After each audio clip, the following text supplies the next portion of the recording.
Camera ഒന്ന് സ്റ്റേജിലേക്ക് തിരിച്ചു നോക്കൂ. അവിടെ ഒരു വ്യക്തി ഇരിക്കുന്നത് കാണാം. നിങ്ങൾ മനസ്സിലാക്കേണ്ടത് ഇത് കണ്ടില്ലേ, അദ്ദേഹം മുദ്രാവാക്യം വിളിക്കും അവിടെ, നോക്ക് കണ്ടില്ലേ. അപ്പോൾ നിങ്ങൾ മനസ്സിലാക്കേണ്ട കാര്യം, ഈ സംസ്ഥാന മന്ത്രിസഭയിലെ മന്ത്രിമാരിൽ ആരൊക്കെ അവിടെ ഇരിക്കണമെന്ന് നിശ്ചയിച്ചിട്ടുണ്ട്. അത് ശരിയാണ്, എല്ലാ മന്ത്രിമാരും പോയി അവിടെ ഇരിക്കേണ്ട, കുറേ ആളുകൾ സദസ്സിലും ഇരിക്കണം. എന്നാൽ ധനകാര്യമന്ത്രി സദസ്സിലിരിക്കുക, മന്ത്രിമാരിൽ പലരും ഇവിടെ ഇരിക്കുക. എന്നാൽ ഒരു രാഷ്ട്രീയ പാർട്ടിയുടെ സംസ്ഥാന അധ്യക്ഷൻ, അതും എത്രയോ നേരത്തെ വന്ന് ഒരു സർക്കാർ പരിപാടിക്ക് ഇരിക്കുകയാണ്.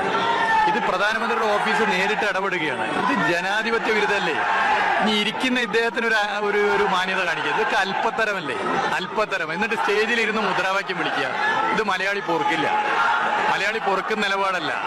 അപ്പോൾ ഇത് എന്ന് പറഞ്ഞാൽ ഇത് ജനാധിപത്യത്തോട് എടുക്കുന്ന സമീപനം, തെരഞ്ഞെടുക്കപ്പെട്ട ജനപ്രതിനിധികളെ അവഗണിക്കുകയും രാഷ്ട്രീയ പാർട്ടി നേതൃത്വത്തിലുള്ളവർ ഇത്തരം സമീപനം സ്വീകരിക്കുകയും ചെയ്യുകയാണ്.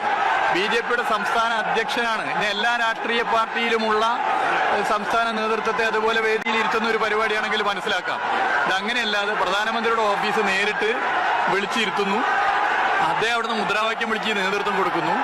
അപ്പൊ ഇങ്ങനെയൊക്കെയുള്ള സമീപനം, ഇത് ജനാധിപത്യത്തോട് പ്രധാനമന്ത്രിയുടെ ഓഫീസും BJPയും എടുക്കുന്ന സമീപനം എന്താണുള്ളതിന്റെ ഉദാഹരണമാണ്.